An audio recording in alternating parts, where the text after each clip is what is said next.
अस्सलामुअलैकुम नाज़रीन, उम्मीद है आप सब खैरियत से होंगे और खुशबाश होंगे, वीकेंड मना रहे होंगे। और आज तो हमारा स्पेशल मेन्यू था क्योंकि वीकेंड था। वीकेंड पे ही आपको पता है अच्छा नाश्ता और स्पेशल मेन्यू बनाया जा सकता है, तो सोचा आज आलू वाले पराठे बना लूँ। सबसे पहले तो मैंने आलू बॉयल कर लिए थे। आलू बॉयल करने के बाद मैंने अच्छी तरह पील ऑफ कर लिए थे। आलू ये है कि गरम गरम ही पील ऑफ कर लिए जाएँ तो ईजी भी होता है। ये गरम तो लगते हैं लेकिन ईजीली पील ऑफ हो जाते हैं। जब आप उन्हें छोड़ देते हैं, जब वो ठंडे हो जाएं तो फिर उनको पील ऑफ करना थोड़ा मुश्किल हो जाता है। तो गरम गरम ही आलू मैंने फटाफट पील ऑफ कर लिए थे और बारीक बारीक प्याज, हरी मिर्च, हरा धनिया, थोड़ी सी शिमला मिर्च कट करके रख ली थी कि ऐड कर लूँगी, क्योंकि आपको पता है जब बनाना हो और बिल्कुल आपको पता हो कि सब कुछ रेडी है तभी हम मसाले आलू में ऐड करते हैं, वरना आलू के अंदर जो ऐड मसाले होते हैं तो उनका टेस्ट चेंज हो जाता है, दूसरा वो पानी छोड़ देते हैं। और हम बना रहे थे आलू वाले पराठे, इसके लिए हमें ना बिल्कुल ड्राई चाहिए था। ये सामान जो हम बना रहे हैं ये ड्राई बैटर होने चाहिए, क्योंकि ये थोड़ा सा भी इसमें अगर हुआ लिक्विड टाइप हो गया तो फिर पराठे फटने शुरू हो जाते हैं। वो इस तरह होता है कि जब आप प्याज वगैरह डाल के छोड़ देते हैं ना, तो फिर प्याज भी पानी छोड़ देता है, सब्ज़ी भी पानी छोड़ देती है, तो वो थोड़ा बैटर फिर थिक नहीं रहता। हमें थिक बैटर चाहिए था। तो बैटर मैंने मिक्स कर लिया था, उसमें सारे मसाले वगैरह डाल के, और बाकी मैंने जो एक्स्ट्रा आलू थे वो बॉयल किए हुए अलग कर लिए थे, क्योंकि मेरे बच्चे बिल्कुल नहीं खाते।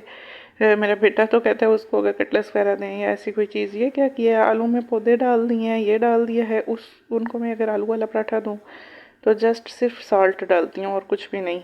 तो वो मैंने अलग कर लिया था, वो मैं बाद में आपसे शेयर करूँगी इंशाल्लाह। एक नेक्स्ट वीडियोस में एक स्पेशल रेसिपी है मेरे पास बच्चों के लिए, वो शेयर करेंगे।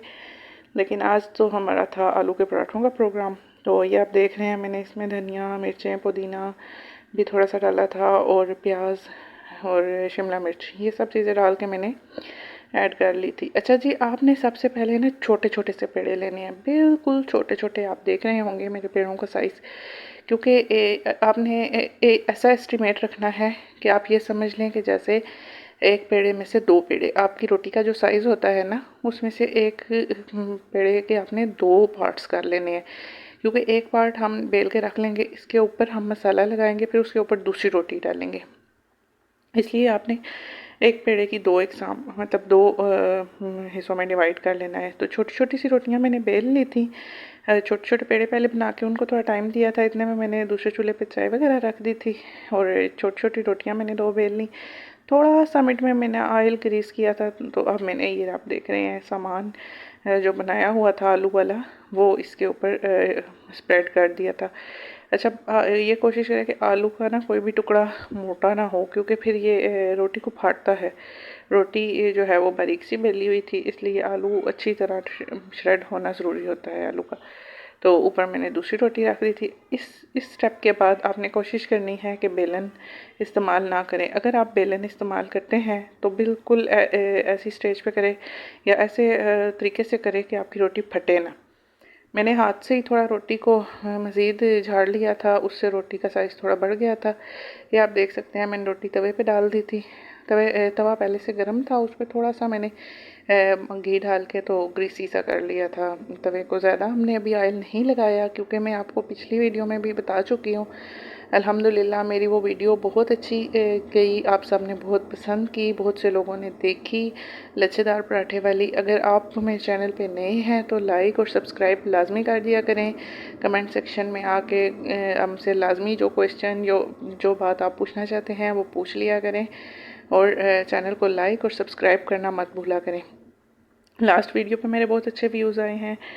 लच्छेदार पराठे की वीडियो थी वो, उसमें आप देखिएगा मैंने उसमें भी बताया था कि आपने जब भी पराठा है ना, किसी भी किस्म का है, आलू का है, मूली का है, सादा है, लच्छेदार है, पहले आपने दोनों तरफ से कुक करना होता है। एकदम से उस पर ऑयल नहीं डालना, डायरेक्ट पराठा तवे पे डाल के ऑयल नहीं डालना होता, क्योंकि इस तरह ना वो एकदम रेड ज़रूर हो जाता है लेकिन फाइनली कुकड नहीं होता। अब आपने देखा है कि कितना प्यारा हमारा पराठा बन गया था और इतनी खुशबू आ रही थी इससे, क्योंकि आलू का मसाला था ना अंदर, वो भी अच्छी तरह से कुक हो चुका था और सही खुशबूदार पराठा बना। आप कोशिश करें तो इसमें आप चीज़ भी ऐड कर सकते हैं। मैंने भी चीज़ ऐड आज करनी थी, लेकिन मैंने जल्दी में चीज़ ऐड नहीं की, क्योंकि आज मेरा अपना भी दिल कर रहा था कि मैं सिंपल आलू के पराठे खाऊं। वैसे आप चीज़ ऐड करें तो वो भी बहुत यम्मी बनते हैं। इंशाल्लाह नेक्स्ट टाइम मैं चीज़ ऐड करके आपको चीज़ी पराठा बनाने की रेसिपी दूंगी। अच्छा, तो दूसरी तरफ मैंने ये चीज़ कैप्चर नहीं की थी, मैंने कहा ये आपको बता दूं कि ये देखें, मैंने मसाला डालने के बाद रोटी को हाथों से थोड़ा सा इसको साइज़ इन्हेंस किया था। बेलन अगर आप उस पर दोबारा करेंगे ना, बेलन से रोटी को बेलेंगे तो रोटी फटने का खतरा होता है। हाँ, अब जैसे मैंने फ़ील किया थोड़ा सा किनारों से हल्के हाथ से, आप देखें मैं पूरी रोटी पे बेलन नहीं लगाया, जैसे हम रोटी बेलते हैं वैसे नहीं बेली, क्योंकि अगर आप दोबारा से रोटी बेलेंगे तो रोटी फट जाएगी। अच्छा, ये मेरा दूसरा पराठा था। थोड़ा सा ऑयल ग्रीसी करके तवे को मैंने तवे पे डाल दिया था। अब हम इसको एक तरफ से कुक करेंगे, फिर दूसरी तरफ से कुक करने के बाद हम इसको ऑयल डालना है या घी डालना है, ये ऑप्शनल होती हैं बातें, जो आपकी टेस्ट पे डिपेंड करता है। अच्छा, आप ये सोच रहे होंगे कि मैंने एग्जैक्ट मसाले भी आपको नहीं बताया। पता है, हर किसी के अपना एक टेस्ट होता है, टेस्ट बर्ड्स होते हैं, हर घर का एक अपना रूल रेगुलेशंस होते हैं, पसंद नापसंद होती है। कुछ घरों में तेज़ मसाले खाए जाते हैं, कुछ में हल्के खाए जाते हैं, कुछ में नॉर्मल खाए जाते हैं, कुछ में फीका खाया जाता है, कुछ में स्पाइसी खाया जाता है। तो ये आप पे डिपेंड करता है कि आप मसाले जितने लेते हैं, आप अपना हस्बे ज़ायक़ा लें। जितने मसाले आपको पसंद हैं, आप तेज़ खाते हैं तो तेज़ डाल सकते हैं, हल्के खाते हैं तो हल्के खा सकते हैं। लेकिन ये मैं आपको बताती चलूँ कि ज़्यादातर मैं घर के मसाले ही यूज़ करती हूँ। मीन्स कि कोई डिब्बे वाला मसाला या कोई ऐसा मसाला इसमें शामिल नहीं था। जस्ट मैंने जो घर में मसाले रखे हुए हैं, मैंने भुना कुटा ज़ीरा रखा हुआ है और साबुत धनिया, नमक, मिर्च, हल्दी, बस ये चीज़ें हैं मेरे पास। और कोई ऐसा एक्स्ट्रा मसाला मैंने ऐड नहीं करती। और गरम मसाला मेरे पास, खड़े गरम मसाले हैं, वो मुझे हांडी में अच्छे लगते हैं, तो मैं थोड़ा सा खुशबू के लिए, टेस्ट के लिए हांडी में ज़रूर ऐड करती हूँ। अच्छा जी, ये बहुत ही प्यारा सा कलर आ गया था। आप देख रहे हैं मैंने चारों तरफ से अच्छी तरह पराठा पका लिया है, ताकि कहीं से भी पराठा कच्चा ना रहे। कच्ची रोटी आपको पता नहीं खाई जाती, पका के अच्छी तरह रोटी मैंने सारी तरफ से अच्छी तरह से इसे कुक कर लिया था। और साथ ही मैंने कहा चले अंडा टमाटर बना लेती हूँ। हस्बैंड से पूछा, उन्होंने कहा नहीं नहीं, सादे अंडे नहीं बनाने, आलू के पराठे हैं तो साथ तुम ना अंडा टमाटर और शिमला मिर्च वाला अंडा टमाटर बना दो। मैंने कहा चलें ठीक है, फटाफट ये भी बन जाएगा। अच्छा, बच्चों ने कहा हमने आलू वाला पराठा नहीं खाना मामा जी, तो उनके लिए मैंने बिल्कुल सादा पराठा डाल दिया था। साथ ही मैंने कहा फटाफट अंडा टमाटर बना लेती हूँ, क्योंकि अंडा टमाटर बनाने में तो इतनी देर नहीं लगती, जल्दी से बन जाते हैं। और चाय भी मेरी बन चुकी थी, आलू वाले पराठे भी बन गए थे। तो बच्चों के लिए अब सिंपल पराठा डाल दिया था। मैंने कहा चलें बच्चे जो चीज़ शौक़ से खाएं, आपको पता है माँ की कोशिश ये होती है कि जो भी खाएं बस शौक़ से खा लें कुछ ना कुछ, जो बच्चे के पेट के अंदर कुछ ऐसा हेल्दी चला जाए जो उसको ताकत दे। क्योंकि बच्चे खाते पीते नहीं हैं आजकल के दौर में। आपको पता है बच्चों को खिलाना पिलाना बहुत मुश्किल है। मैं कहती हूँ इतना टफ़ टाइम देते हैं ना आजकल के बच्चे, और पहले भी मुश्किल ही था। बच्चों को पालना तो हर एक बहुत मुश्किल काम है, लेकिन आजकल बच्चे चूज़ी बहुत हैं खाने पीने में। ये नहीं खाना, वो नहीं खाना, ये कैसा बना दिया है, वो कैसा बना दिया है, बस पूरा दिन इनका यही सब चलता रहता है। तो मैंने प्याज वगैरह ऐड नहीं किए थे, सिर्फ ऑयल को गर्म करके उसमें टमाटर डाल दिए। आपको पता है सिर्फ ऑयल में अगर टमाटर डालें तो बहुत जल्दी से टमाटर कुक हो जाता है। तो टमाटर को मैंने देखा 2-3 मिनट में हार्डली ये कुकड हो चुका था।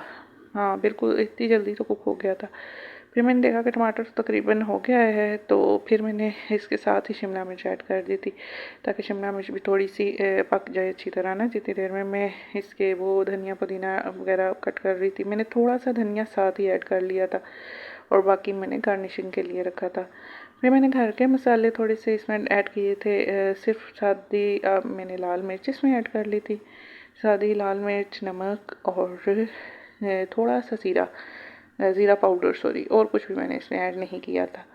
और मामूली सा 2 से 2.5 मिनट के करीब शिमला मिर्च को कुक किया था। शिमला मिर्च कुक करने के बाद मैंने फिर 2 अंडे इसमें डाल दिए थे। अच्छा, ये इतने मज़े का बना था, इतने मज़े का बना था। अब देखने में आपको शिमला मिर्च ग्रीन ग्रीन नज़र आ रही होंगी, या ये भी लग रहा होगा कि ये कच्ची ना हो, लेकिन ये इतनी ज़बरदस्त थी। शिमला मिर्च पकी हुई भी थी और कलर भी इसका एज इट इज़ ग्रीन ही था। यह नहीं कि वो कच्ची थी या दांत के नीचे आ रही थी। तो नाश्ता हमारा ऑलमोस्ट रेडी हो चुका था। कपों में मैंने चाय डाल ली थी। तो मिलते हैं एक और व्लॉग में। दुआओं में याद रखिएगा, लाइक और सब्सक्राइब करना मत भूलिएगा। अल्लाह हाफिज़।